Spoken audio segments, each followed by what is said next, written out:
ngayon ay isang singer-songwriter kung pinanganakan nung dekada 80 kaya dekada 90. I'm sure napakinggan mo yung music niya. Front woman ng bandang Paramita and she is now going solo. Miss Ria Bautista. Ria, salamat sa pagtanggap ng imbitasyon. Hi, Fred. Thank you for having me. I'm excited to be here. Nice. So, hindi ko alam kung Facebook ng Paramita yung na-check ko. But there was a post, I think, last September 12. Nagpo-push ng 3 albums ninyo na it's available in sa Spotify. In music platforms. So, unang pumasok sa utak ko is, meron bang magkakabalikan? Sinubukan namin. I mean, syempre nakakamiss din kahit pa paano. I've been doing this for half my life. The music thing. Tapos yung band, we've talked about it. Somehow, ayun, kasi dumating pa yung COVID. Kasi dapat nag-start yun noong 2019 before COVID. Sa Parañaque. Ayun, kwentuhan, nagplan na, yeah, maybe we can do more of this or maybe we can make it a yearly thing. Kasi lately nga, I'm just not too keen on playing live. Pero siguro nga kung once a year, twice a year for special occasions, and like, why not? Kaso yun, ka-pandemic, tapos, life happened. But I don't know, like, who knows, diba? I mean, we are still very much in contact, so anything is possible, I suppose. Especially now na bumalik na sa Spotify yung albums namin, so it's kind of a possibility din. Yeah. No, I check Spotify tsaka Apple Music. Biglang ang album, yung 3 albums. Meron bang problema sa I don't know, sa label or anything? Anong story? I think kasi wala ngayon, like right now. Pagdating kasi sa sa business part, mostly si Marco yung nag-handle nun. So, yeah, I'm not quite sure what happened there, but ayun. But from what I heard, talagang babalik na siya like permanently. So that's a good thing. Tsaka ang dami ko actually nare-receive na messages like, why aren't you on Spotify anymore? And honestly, I really don't know what to say. Kasi nga, Marco handles most of the business part, yung mga ganun stuff. I'm more of like chill and I just really want to play. Maybe write music. Ganun. Pero yung mga business side, I'm really not, I wouldn't say not interested, but that's really not my thing. I really let Marco take care of all. I think siguro yung term is you are an artist through and through. Yeah. Na talagang you just focus on your craft. I think most artists parang ang cliche niyang pakinggan, like no? Pero, it's just all about the music. But, for me, I really do mean it. Like, kasi like, for example, yung sa band, like, when we started, I never thought like, let's make music, let's like record an album, tapos everyone's gonna know who we are. It never did cross my mind. It just like fell into my life. So I really never thought of, paano natin to gagawin like as a business or something that we can make money off of, diba? It just happened. So when it did happen, buti Marco was there too. He's more of like the business-minded person. Hey, buti siya, nandyan siya para mag-step up. Kasi if it were up to me, I'm just like, I don't know, I really don't know what to do, to be honest. Except write songs and play the drums and sing. Nice. Salamat sa update. Now, for our new listeners or ngayon lang nakadiscover sa'yo, let's talk about your history naman. Like how you got into the music business. Okay. Paano ka, like how did you end up learning how to play the drums, playing the guitar? Because you're a multi-instrumentalist. So, like, let's tackle that first. So yung simula. Paano nagsimula? Yeah. Lahat kay Ria Bautista. Yeah. Nung dinescribe mo, parang it's almost like a circus act, no? Kasi I keep on like making jokes about it. Kasi like I do this. I play the drums, I sing, I can also play the guitar. So madalas niloloko ko ibang minsan. video, di ba? That's why I'm like, maybe one day, mag-aaral na rin ako magbuga ng apoy or tumawid sa alambre. Yeah, it's kind of like a circus act there. But anyway, I think maganda yung idea yung pabuga-buga ng apoy kasi I think vocalist ng Kamikaze, pangalan no? yeah, si Jay. Jay. Kasi Yeah. minsan si Jay nag-breakdance, 'di ba? Yung naka-headstand while nagpe-perform. So, I think Yeah. pagbubuga He ng does apoy that. is not totally It's out a of the gimmick. question. Sige. So, yung history. It's something to think about. Para pandagdag sa sa CV ko, no. Drummer, singer, songwriter, guitar player, and fire breather. History. Actually, I started playing kasi I came from a family of musicians. Like my dad is a bass player, tapos my mom is a singer, tapos all my uncles. I didn't have any aunties. It's just 5 brothers, tapos isa doon yung dad ko, tapos yung brother niya, uncle ko, siya yung drummer. It's like a brother thing.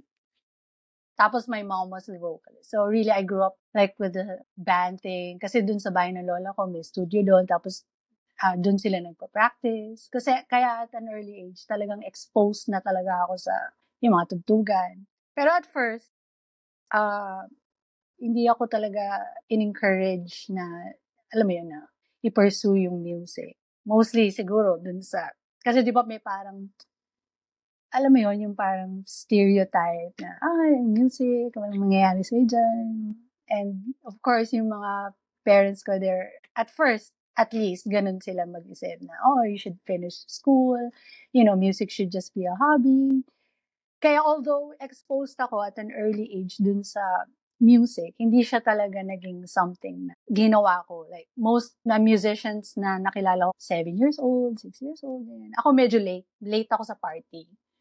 Mga na ako, I think 15, 16, third year, fourth year high school. I think it was summer. Tapos nakita ko sa Yamaha, parang open yung summer classes for music. And I'm like, okay, why not?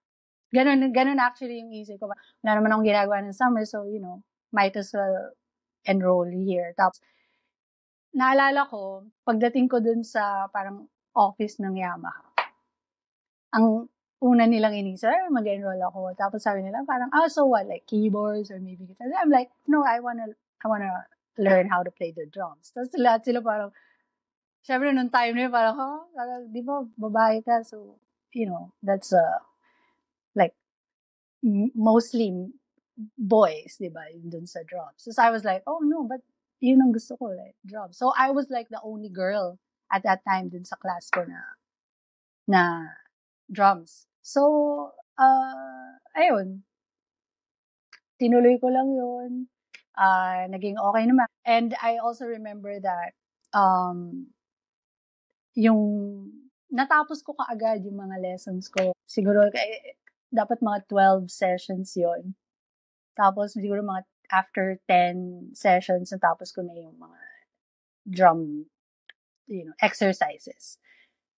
So, napilitan yung teacher ko na turuan ako mag-gitara dun sa remaining na mga classes namin. So, yun, dun ako natutong mag-gitara. Kasi nagkataon, yung drum teacher ko, nagtuturo rin siya ng gitara. So, sabi niya, wala na siya ituturo sa akin. So, ayun, turuan na lang kita mag-gitara. Okay, di 2 birds in 1 stone. So, parang sabay ko siyang naaral. Although talagang mas nagustuhan ko talaga yung drums. So, sinuloy-tuloy ko siya. Tinapos ko yung buong course dun sa drums. Tapos nag-recital pa nga ako. And naalala ko pa nung recital ko, ako lang yung student. Kasi parang may performance din kasama mga teachers dun sa school. Tapos ako yung nag-drums for them. So that was my first parang live performance. Is yung first taste ko na, ganito pala sa stage. And I actually loved it. My mom was there. Tapos, I guess, yun na naging turning point na, maybe this is something that I can do, that I can pursue. Yun. And then, nagkaroon ng banda. Tapos, I guess the rest is history, I'd like to say. Yeah, so basically, ganun. Medyo late ako sa party. Galing ako sa family of musicians. They weren't really that keen on me, like, being in a band. Perhaps based on their experience. Pero, turned out okay. And my dad is very supportive now. My mom. But before, it was like, the band. Let's talk about the motivation naman, or the drive. Kasi I'm sure merong rason bakit ka nag-learn how to play the drums? Like any other Mhm. goals, di ba? Like merong reason behind it. So like what drive you at the time or motivation mo bakit gusto mo mag-drums? Or trip mo lang? I think it's a little bit of both na napagtripan ko lang talaga. Alam mo yung parang gusto ko lang mag-go against the flow. Like, kasi nga di ba pag babae, usually nga yung mga piano or gitara. Tapos parang, maybe I wanna rebel a little bit. Tapos maybe I should just like try playing the drums. Tapos alam mo yun, turns out, ang okay pala yun. Kasi I had no idea like what I was doing at first. Pag upo ko parang okay, hindi ko talaga alam kung anong ginagawa ko doon. Pero yung unang hawak ko ng drumsticks, ano may parang siyang may light bulb. Parang, okay, I can do this. Yung na-feel ko kaagad right that very moment. Yung day one pa lang na, this is actually something that I can do and I'm actually enjoying it. At first, hindi ko nga inisip na ginawa ko lang siyang parang wala lang akong, it's summer, tapos wala naman akong ginagawa. So, why not? Pero, ewan ko, parang naging na siya, enroll ulit ako, tapos tinapos ko, tapos naghanap na ako ng banda. Is it still the same school kung saan ka nag-learn how to sing? It's just natural na marunong ka lang kumanta? Yung singing part, hindi naman ako dapat magiging singer kasi una, mas introvert talaga ako eh. Ayoko mag-front. Kaya nga rin drums yung pinili ko kasi gusto ko nandun lang ako sa likod, just minding my own business. Gusto ko tutugtog lang ako, tas after the performance, yung parang doon lang ako sa sulong, sinom lang akong beer, tas no one's gonna notice me. Alam mo, as much as possible. Kaya ayokong mag-front. Kaso, yung isa kong banda, yung A Murder of Crows, wala kaming vocalist at that time. Tapos sabi lang nila sa akin, sige Ria, for the meantime, ikaw na lang muna yung kumanta. As in temporary, it was supposed to be a temporary thing. Habang nag-audition tayo ng vocalist, ikaw munang kumanta. So I'm like, okay, sige, di tugtog tayo. Tapos ako yung kakanta dun sa drums. Pero alaman, every time na tutugtog kami, sasabihin, okay, magandang gabi kami, Murder of Crows. Nga pala, ako lang pala yung temporary vocalist.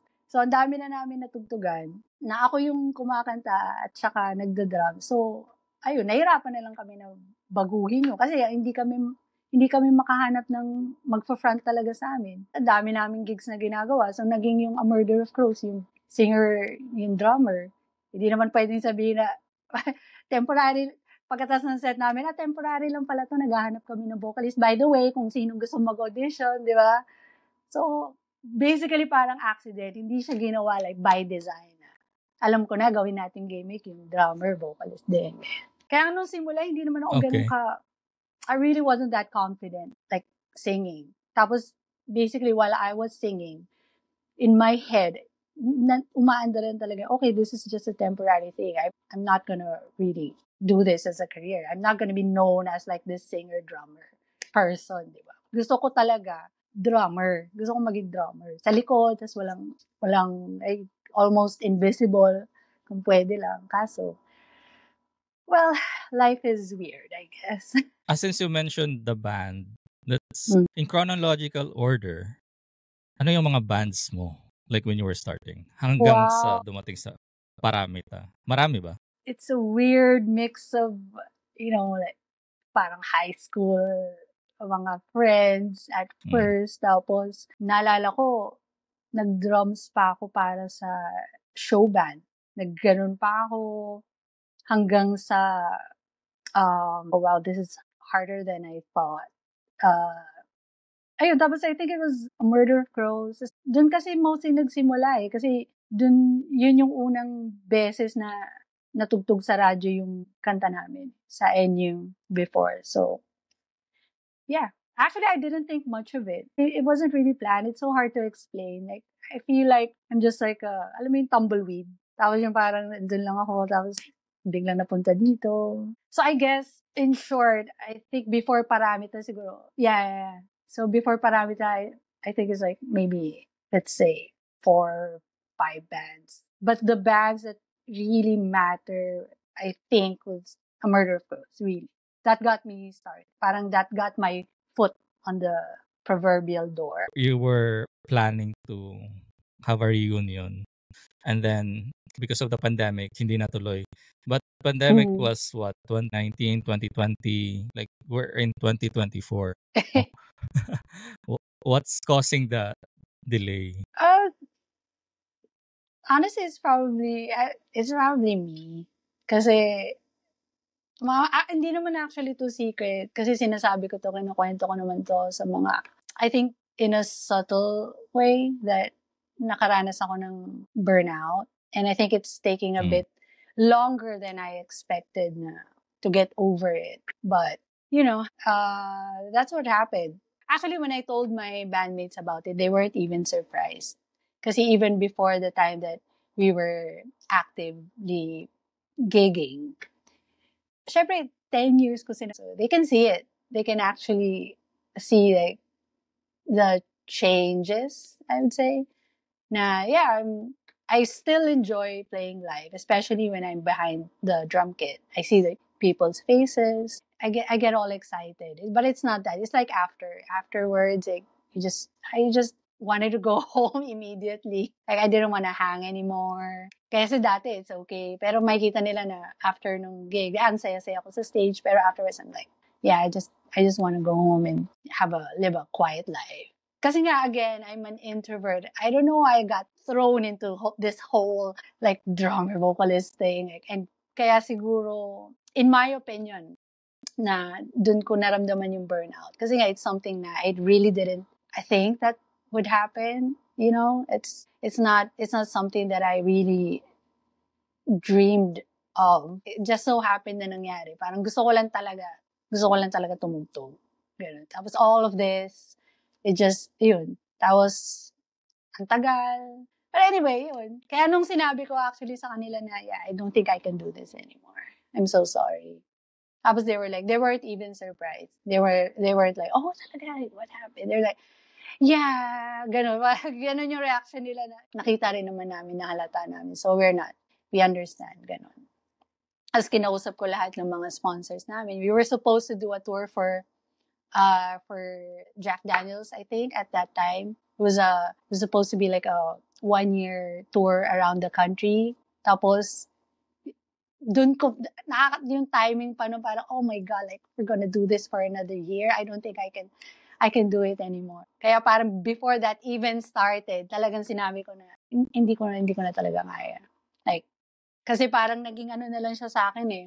Pag sinasabihan ako ng mga gigs, parang nagiging, alam mo yun, parang napipilitan na lang ako na to be there. And I feel like I'm being unfair. I'm being unfair dun sa mga taong nanonood, dun sa mga taong pumupunta to watch us play. I feel like I'm not being myself. I'm being unfair. I'm being dishonest, to be exact. So I'd rather I should just stop. Maybe give it a bit of time. Kaso it took a lot of time. So, ayun lang. Siguro, yeah, like most artists, no, dumadating sa ganyang punto. But, wala na ba yung drive? Well, I guess na hindi na siya kasing katulad nung dati. It really isn't. Or probably pwedeng bumalik. Pero of course, it's not gonna be the same as before. Like when we were starting, ganun. Pero, every now and then, I do miss it. I have to admit. Minsan, gigita-gitara ako dito. Makanta ako mag-isa. I actually wrote a bunch of new music. Kaso, ewan ko, it just never really occurred to me to record it. But I don't know. I mean, ano naman parang, di ba nga parang tumbleweed. So, now I'm just kind of taking my time. I know it's taking a bit longer than I expected. Pero I do honestly feel na meron talagang possibility. Kasi I do miss it. Tapos, alam mo yung the fact that you have this ability to make people happy. Kasi, yun nga I think yun yung driving force ko. Yun talaga yung naging inspiration ko to really keep on doing this. Even yung time na parang nagdadalawang isip na ako na mag-quit. Tapos I still kept going kasi nga nakikita ko yung mga tao there. Just so happy to see us, happy to watch us perform. Tapos that alone is enough to that kept me going. Kaso nga lang, ayun, up to a certain point lang. But sometimes I do think about that. Kaya, yung possibility is always there. And also because me and my bandmates are still very much in contact. Yeah. So, this time, ano naman yung pinagkakaabalahan mo? Because it has been a while, This, so I'm sure you were doing something else, meron kang projects. actually, ngayon, ang pinagkakaabalahan ko yung mga bagay na hindi ko nagawa. Nung sobrang active kong tumugtog. Imagine, that was an entire decade. Okay, that was, diba, that was, hindi ko magawa. Like, I have a lot of interest. Like, and this is no secret. I love playing video games, and these are things that I couldn't do. Tapos, mahilig ako manood ng sports. I'm really into F1. For the longest time, I really wanted to watch F1 live. Because I couldn't do that. I couldn't travel. I couldn't spend time like playing my video games. A lot of sacrifices had to be done, to make the band thing happen. Kasi, yun nga, unlike most musicians, I would say, like, sobrang like 100% of their heart and soul is into music. Although, mahal ko din yung music. It's a huge part of me. But, there are also other interests that I would like to, experience sana or spend more time dun nga sa mga iba kong hilig. And now, pagkatapos nung sa band, at least I have the freedom to really enjoy the things that I wasn't able to enjoy before. So yun, mostly yun, video games. I get to travel a lot. Tapos, yeah, just really pretty much enjoying life. I don't want to be like busy, Kasi dati pag titingnan ko yung calendar yan ang ko, dream I feel life. so stressed out. Yeah. Yun. At least ngayon meron akong time na gawin yun. Kasi nga 10 years. That was 10 years. So it was basically like eat, sleep. It was a gig, mga photo shoot. It's just a crazy, crazy lifestyle. Na, ayun. Minsan nga, meron kami before, and I think ito yun yung parang ito na yung nagsa-start na parang, na papagod na. May time na I remember we played something like Bicol, or I don't know, was it Iloilo or something? Bacolod, I think. Yun. Anyway, tapos paglipad namin, di tumugtog kami, like, for example, like, itong gabi na to. Tapos kinabukasan, uuwi kami. That was, kunyari, tanghali. Tapos nagbaba lang ako ng mas after that, kailangan kong dumiretso like ng Eastwood para tumugtog ng isa pang gig. At mga hapon yun, so mga 5. So galing pa ako sa kagabi, dun sa Bacolod, tapos uwi dito, tapos tugtog pa ako sa Eastwood. Taga South pa ako. I have to drive all the way from Las Piñas to Eastwood. Tapos after pa nung Eastwood, may isa pa kaming like bar gig. Tapos naalala ko in between, I was like sleeping. I was just so tired. Tapos pag uwi ko ng bahay, tapos imagine, kailangan ko mag-drums, kakanta, 3 beses kong ginawa. Ang sakit na ng mga arms ko, sakit na lalamunan ko. Nakatulog ako, naalala ko nakatulog ako, suot ko yung backpack ko. So, tapos parang tatanggal ko lang yung sapatos ko, tapos nakadapa na lang ako dun sa kama. I was so exhausted. Like, oh my God. I don't think I can do this anymore. It's just too much. It's almost like an athlete Especially siguro dun sa ginagawa So that's ko. the harsh reality. It is the harsh reality. It really is. Tapos syempre yung mga taong nandun nanonood sa'yo, hindi mo naman pwedeng explain sa kanila na pasensya na kayo, medyo pagod ako. Galing pa ako dun sa plane. Tapos ngayon medyo, ewan ko Tapos mamaya may tutugtog pa ako. Uwi pa ako Las Piñas after. It was just absolute crazy. And isa lang yun sa mga example. So ngayon, let's have some games naman para chill naman kasi it's the second half of the interview. So I'm gonna share my screen and let me know if you know. Okay. Oh! Kilala mo ba sila lahat? Yeah, so this is a bracket game. So explain ko lang yung mechanics. Pipili ka sa magkalaban kung sino yung mag-proceed. So yung criteria, ikaw na yung bahala. Okay. Ikaw na bahala kung ano yung criteria mo. Basta, yung ending is merong isa na matitira. So, sa listeners natin, banggitin ko lang yung mga bands. Sa kaliwa, we have Ben and Ben versus Tanya Markova. Orange and Lemons versus Dilaw. Sa kanan, we have Lola Amor versus Soap Dish, tsaka One Click Straight versus Nobita. So Okay. ito, nagka-issue ito last month ba or 2 months ago? Basta meron silang issue. So, Ben and Ben versus Tanya Markova. Sino yung magpo-proceed sa next round? Okay. Oh, we were starting. Okay. Yes. It's a bit of a pickle here. Pero I think I'm gonna go with Tanya kasi matagal na namin, nakasama kasi namin sila madalas sa mga live performances. So, nothing against Ben and Ben. They're absolutely fantastic. I love their music, as a matter of fact. You know, having known the band, Tanya, for quite a while. So, I'm gonna say Tanya. Orange and Lemons versus Dilaw. Okay. Edi dun ulit ako sa aking criteria na sa mga nakasama namin tumugtog nung active pa yung Paramita. So, again, I'm gonna go with Orange and Lemon. Nice. So, meron na tayong mag-aaway sa quarterfinals. Punta tayo sa kanan. One Click Straight Okay. versus Nobita. Okay. I remember itong One Click Straight kasi before I did this like online radio thing and nung time na yon naririnig ko na tong One Click Straight and I really like their music. I feel like at that time, they were really ahead. Parang yung klase ng tugtugan nila was, new. It was fresh. And so, clearly, I'm going with... And also, I'm so sorry, but I haven't heard of Nobita, although I know the character. And also, because hindi na nga ako masyadong active. Like, I'm not really well-versed pagdating dun sa mga new bands. So, yeah, I'm so sorry. It's okay, Ria. Next, Lola Amor versus Soap Dish. Okay. I think sila yung di ba? Sila yung Raining in Manila. Right? Sila. Oh my God, I have to be correct. Kasi it would be so embarrassing kung hindi sila yun. Sila yun, di ba? Sila yun, di ba? Right? Kinabahan ako. Feeling ko sila din. Pero seryoso, kinabahan ako like, oh my God, I can't mess this up. I'm so sorry. Pero I feel like sila yun. So see, I'm not that too, detached sa music scene. As I thought that. Balik ulit tayo dun sa criteria ko dun sa, kasi nakasama namin to.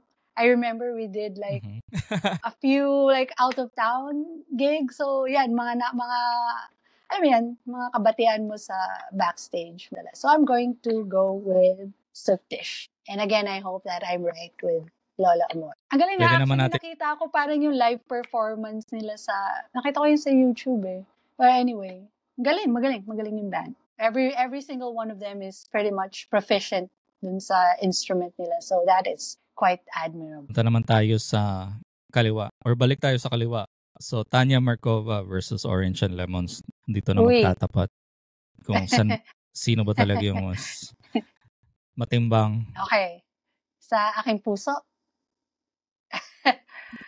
Matimbang sa puso ni Ria. Wait, okay. Again, I'm gonna go with Maboys sa Tanya Markova. At saka pati kasi naka-duet ko sila Tinugtog namin yung Hiling, I remember. That was actually quite fun. Walang practice yun. That was ginuet. Nag-duet kami. I wasn't playing drums. I was in front. Tapos, ayun. Masaya. That experience that was fun. That really was fun. Especially pag, alam mo yung pag tumugtog ka, tapos may kasama kang ibang banda, tapos para siyang mash up. Yung Tanya, tapos nandun yung Paramita, tapos nag-drums sa amin si Zach Imago. So that was, I wish that we could do that again. So yeah, I'm going with Tanya Markova. Ito fun fact lang kasi na guest rin dito si Iwa ng Tanya Markova. So pinagtapat ko rin yung Ben and Ben tsaka Paramita. Guess who he picked? He picked Ben and Ben over Paramita.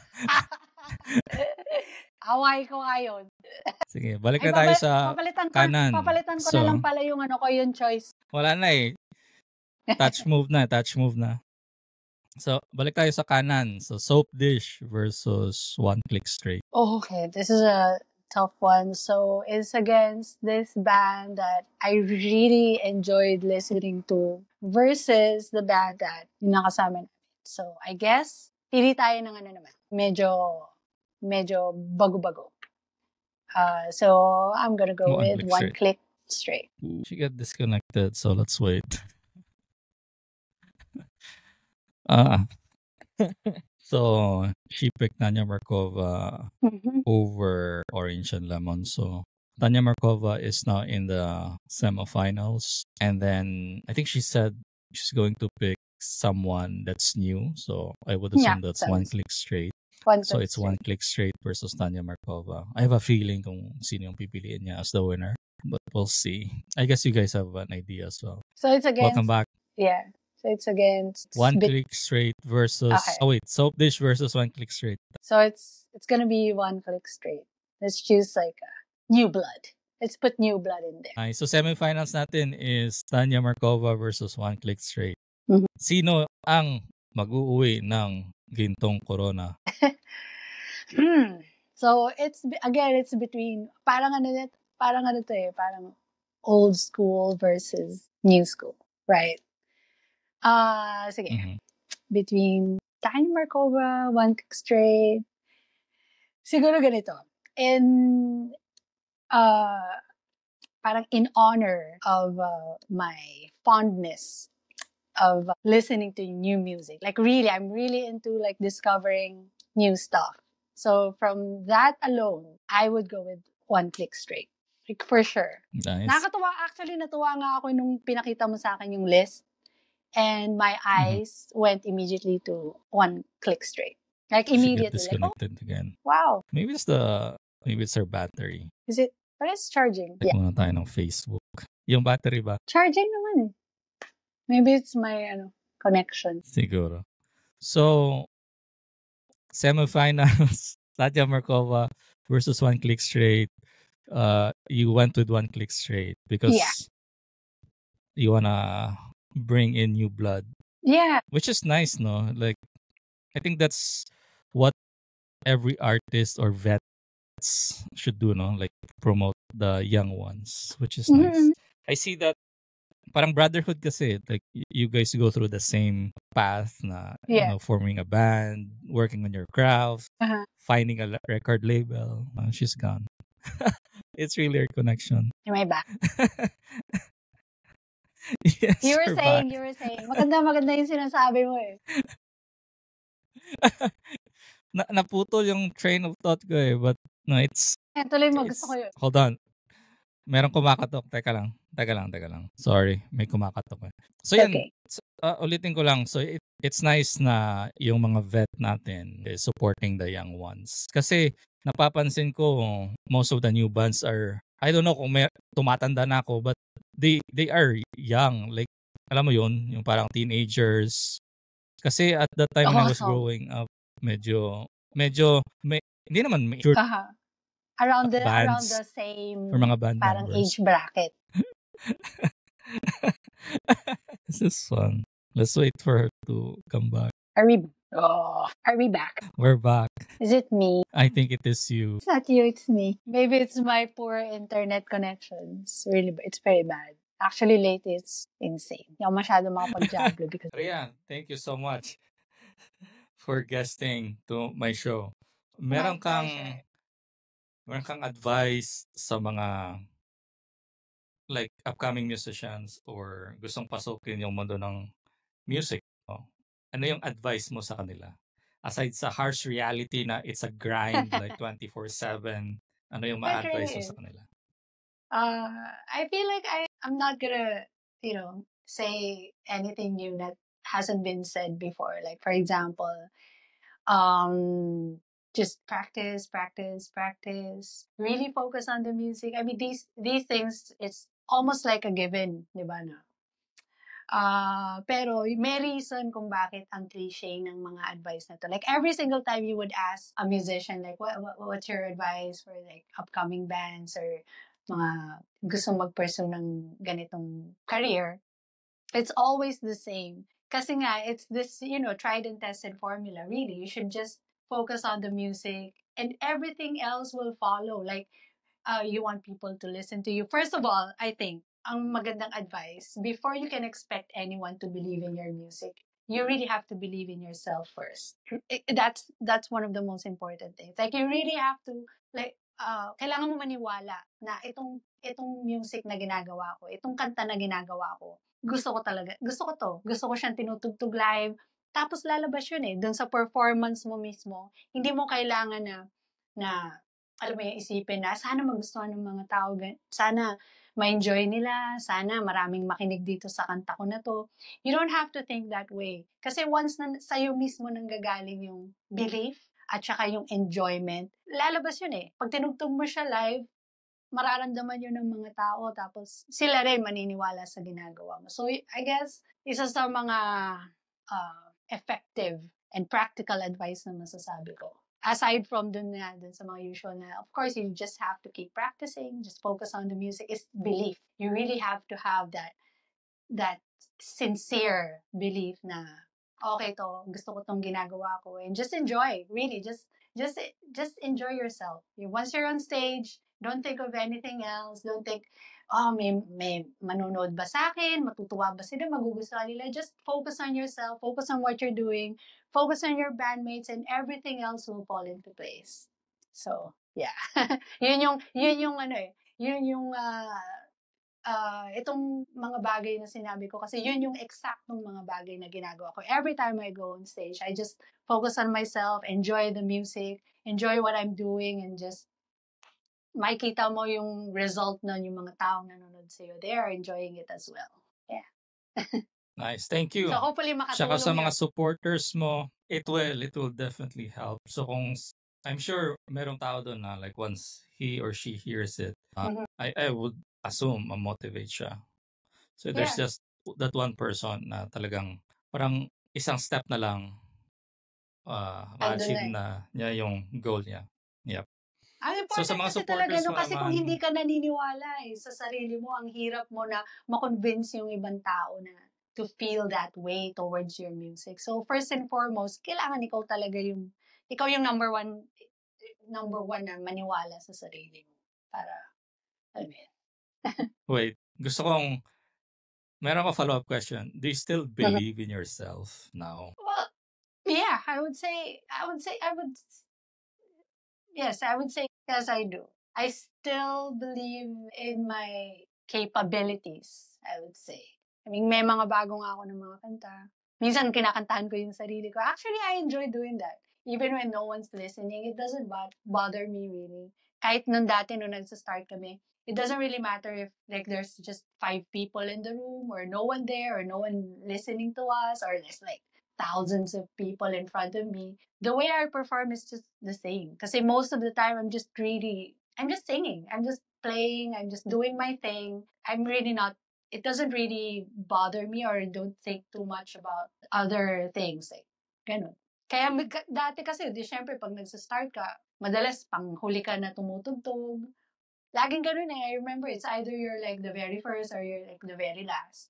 So, madalas, yung wala nang talagang taong nanonood or maybe there's just like 1 or 2, lasing pa. Pero okay lang yun. I still give it my all. Like, I give it 100%, doesn't matter. Doesn't matter if there's like 3 people. So, dun sa mga nagsa-start na band, don't be discouraged.